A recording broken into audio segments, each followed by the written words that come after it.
As Nigerians continue to reflect on the challenges and milestones of 2025, expectations are high for a more promising 2026. As governance and the economy take center stage in the incoming year, governments across the board reach out to Christian communities in their areas in the spirit of the season.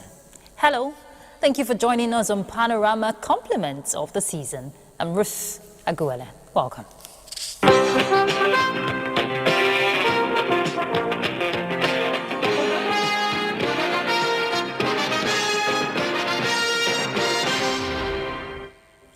The management of the Nigerian National Petroleum Corporation Limited, NNPCL, says it is now prepared to proceed to the next phase of the Ajaokuta-Kaduna-Kano gas pipeline project in 2026. The NNPCL Group Chief Executive Officer Bashir Ojulari says the next phase is to connect the main line of the project, which will supply gas to power industries in the northern parts of the country.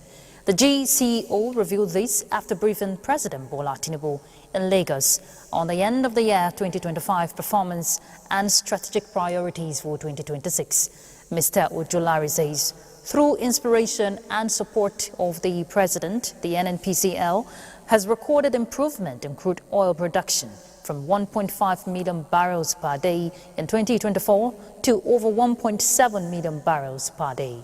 The gas production is now over 7 million standard cubic feet per day, an improvement from the 6.5 million standard cubic feet per day recorded in 2024.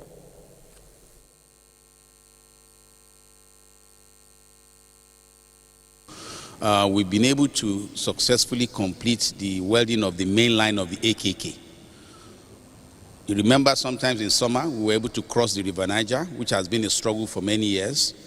By completing this main line, what that means now is that we can begin to connect, make all the connections to the main line, which we will do in the earlier parts of next year. And why that is very important is that that brings gas in its full form into the northern part of Nigeria. We're looking at Kaduna, Kano, and also, of course, Ajaokuta and Abuja, where we begin to see industrialization, we begin to see industrial park taking gas for gas-based industry, fertilizer plants, as well as generating power. So those are some of the achievements we've achieved this year. I think for next year, I think the conversations in terms of our key priorities, the most important part again is to focus on increasing production. When we say increasing production, it sounds simple, but there's a lot that goes into it. It means attracting the right investment to increase production, whether it's oil or gas. And next year, we're hoping to, achieve at least 1.8 million barrels, per day. Again, stepping up from where we are this year in terms of oil production, as well as further increase in terms of gas production as well. Expectation to improve oil production to 2 million barrels per day by 2027. President, Pentecostal Fellowship of Nigeria, Bishop Wale Oke, has commended the federal government for strengthening international cooperation in the fight against terrorism. He said this at a State of the Nation media briefing, where he also called for a more decisive war against corruption and greater unity among religious leaders. Lukman Hassan reports. Bishop Wale Oke described the collaboration between the federal government and the United States as a positive step towards tackling terrorism and other security challenges confronting the nation.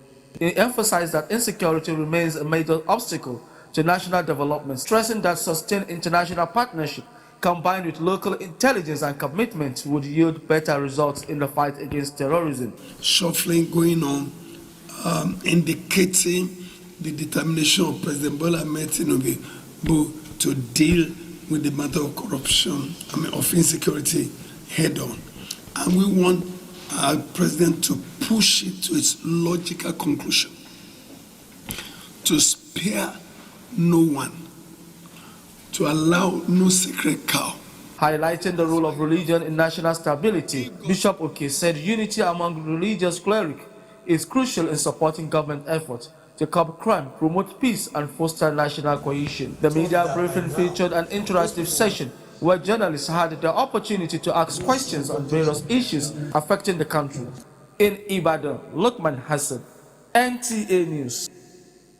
In other news, Bauchi State Government reiterates commitment to supporting religious programs and activities to bridge the gap towards inculcating discipline in the minds of young Nigerians. Governor Bala Mohammed stated this when he received the Christian community on a courtesy call at Government House, Bauchi. Muazzu Hassan reports. As tradition dictates, the Christian community in Bauchi State pay a Christmas visit to Governor at the Government House to extend Christmas greetings and solidarity.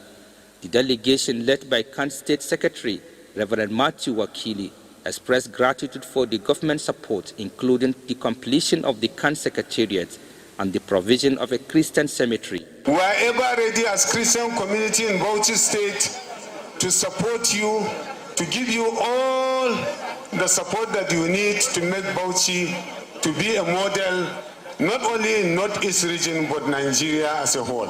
Governor Bala Abdulkadir Muhammad reaffirmed his administration's commitment to fostering a harmonious environment for all faiths. He acknowledged the community's contribution to the state development, assuring continuous cooperation. We have worked to strengthen religious freedom, mutual respect, and peaceful coexistence between our predominantly Muslim population and our valued Christian minority. The Christian community pledged Kant's unwavering support for the betterment of Bauchi State and Nigeria as a whole. In Bauchi, Muaz Hassan, NTA News. As the curtain falls on 2025, Bayelsa State residents are taking a moment to reflect on a year they say was marked by endurance and quiet victories. Ifoma Aikwaje takes us through the voices and stories that define 2025 in retrospect. For many Nigerians, 2025 was not the year they planned. It was a year they managed. The economy set the tone early. The economy was so driven with cost of energy, foreign exchange relatively above 1,000 naira to the dollar, and so it affected the inflation rate. 2025, life just be hard for us. For the average Nigerian, every trip to the market became a calculation. Yet, not all stories were the same. Apart from the little financial difficulties we experienced this year, I think the year is a good year. It's a very beautiful year. You see, life is all about the way you plan. For some families, small signs of relief appeared. Certain staple foods became slightly more affordable. By this time last year, we are selling rice almost 100,000. But you can see now, you can buy at least, you can see rice for 40,000 and buy. For many households, survival remained the focus. But hope, however fragile, refused to disappear. There are some things in life that you can't change. When those things happen, all you need to do is to just look at it, see what you can do. If it's not in your power to do anything or to change anything, you move on. In Bayelsa State, 2025 followed the familiar rhythm. Federal government help us, state governor help us, or sea pirates won't kill us for this river. If not for the price of fuel that came down, it would have been something else. Socially, 2025 reshaped priorities. Weddings became smaller, celebrations more modest, education choices were reconsidered. 2025 will be remembered as a year Nigerians bent, but they did not break. Bayelsans stood firm, rooted in resilience and guided by hope. If survival was to have a face in 2025, it was the Nigerian people. And so it is their collective prayer for growth, economic sustainability, and renewed hope. In Yanagua, Ifoma Aikwaje, NTA News. Thank you, Ifoma. Wife of the Cross River State Governor believes that harnessing and mentoring children's vibrant energy, creativity and talents is key to preserving the culture and heritage of the state, thereby sustaining the future of Carnival Calabar. The wife of the governor made the assertion at the flag-off of the 2025 Junior Carnival. Justina Etim reports.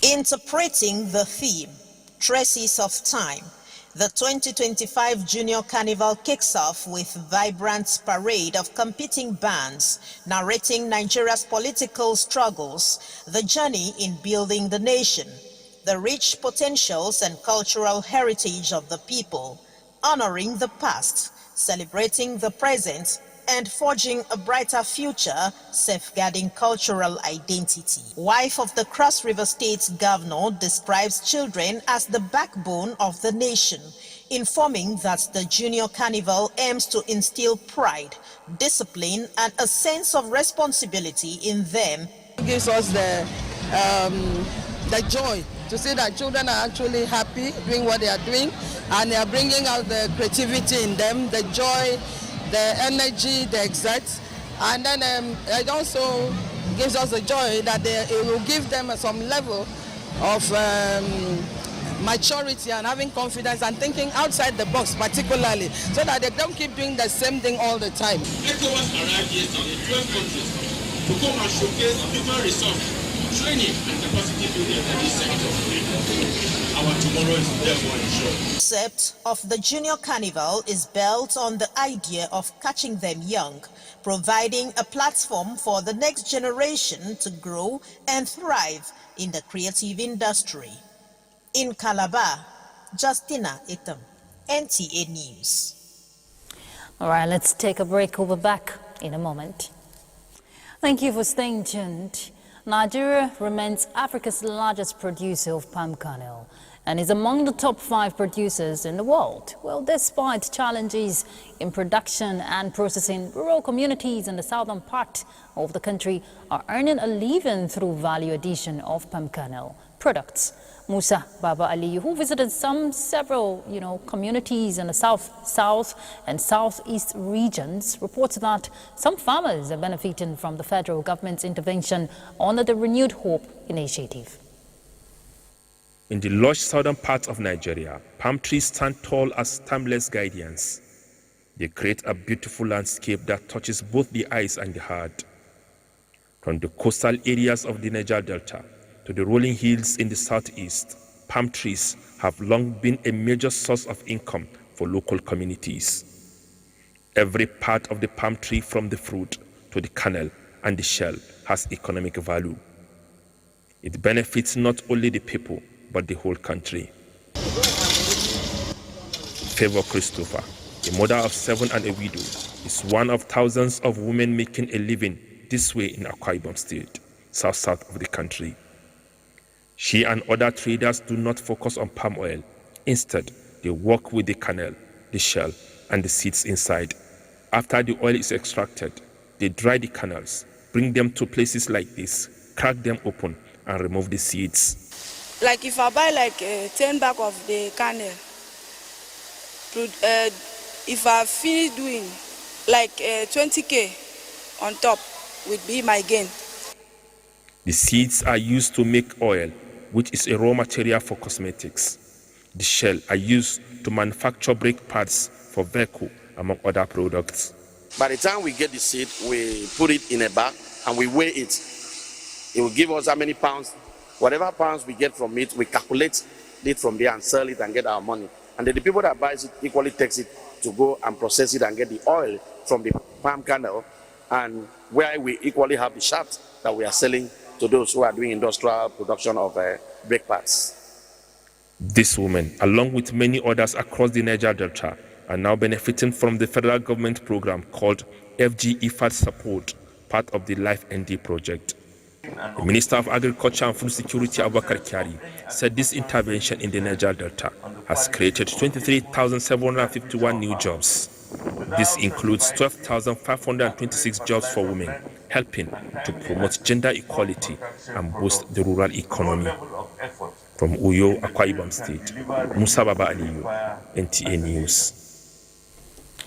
From crop production to livestock, the federal government, through the Ministry of Livestock Development, has reaffirmed its commitment to strengthening the livestock sector across the country. Umar Jambarima reports that the Minister of Livestock Development, Idi Mukhtar Meha, made this known during an official visit to Borno State, where he assessed ongoing livestock development initiatives.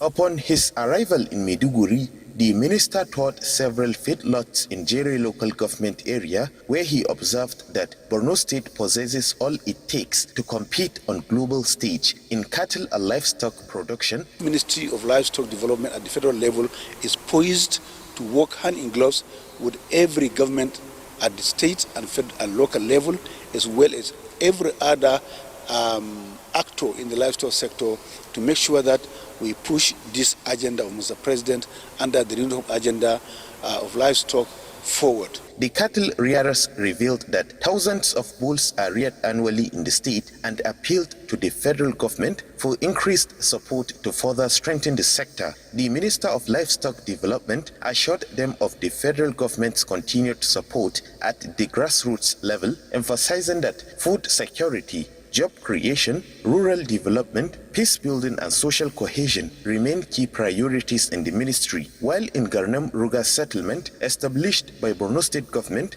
the minister commended the massive investments made to complement federal efforts in promoting cattle and livestock rearing. Meanwhile, during interactions with stakeholders, the minister assured them that with sustained efforts and strategic planning, foreign countries will increasingly depend on Borno State and Nigeria for the exportation of meat, milk and other livestock products, considering the growing global demand in Maiduguri. Umar Jimbarima, NTA News.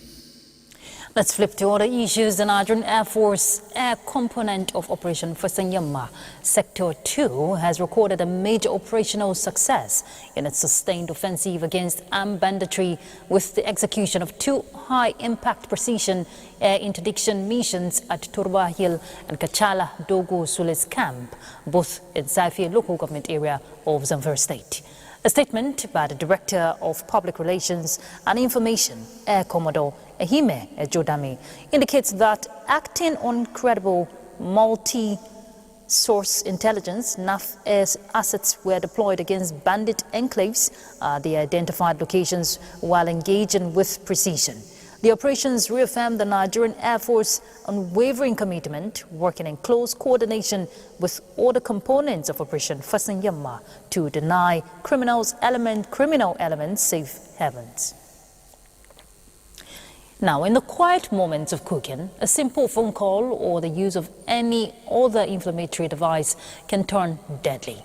Imagine someone cooking and chatting away while a gas cylinder quietly leaks. The distraction can mask the silent danger as invisible gas fills the air. And experts say a spark from the phone or other inflammatory device could ignite a devastating explosion, turning a routine into a nightmare. Lydia Sampson has more on what safety experts are saying about this. Liquefied petroleum gas, also known as cooking gas, plays a critical role in daily life, providing a clean, efficient and convenient energy source for millions of Nigerian households. The question is, are users elevating LPG safety standards to foster sustainable energy use, protect lives and advance Nigeria's clean cooking goals? Every 2 years, I change my cylinder. Yeah, I discard that one and then get another. I wouldn't know whether those that I discarded it for, whether they resell or whatever, but my safety is what I'm concerned about. Me, I don't own it down before I light it. So, and I also make sure I check the burner to make sure it's tightened up before I light it. When you check the expiry date from the date you purchased and you check the date is going to be due. So from that date, you probably will have to condemn the cylinder and get a new one. But you know, due to the high cost of things in Nigeria now, people are taking a lot of risk. Time period for validity is 15 years. Okay, cylinder should not be used beyond the 15-year mark ordinarily. But after the 10th year, you are advised to take it for what is called requalification. Using a telephone near an active gas cylinder is a risky choice many might overlook. But believe me, the stakes are high. And therefore, our daily habits must respect these hidden hazards because a moment's distraction could cost a life, or permit me to say, even lives. Mitigating danger requires always checking the cylinder's expiry date before use and ensuring it is stored in a well-ventilated area away from heat sources. In Abuja, Lydia Sampson, NTA News.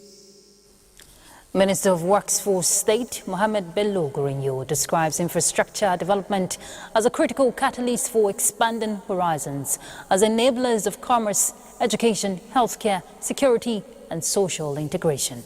At a public function in Sokoto State that brought together professionals, Goronyo emphasizes that Nigeria's development journey depends largely on how effectively professionals translate knowledge into solutions.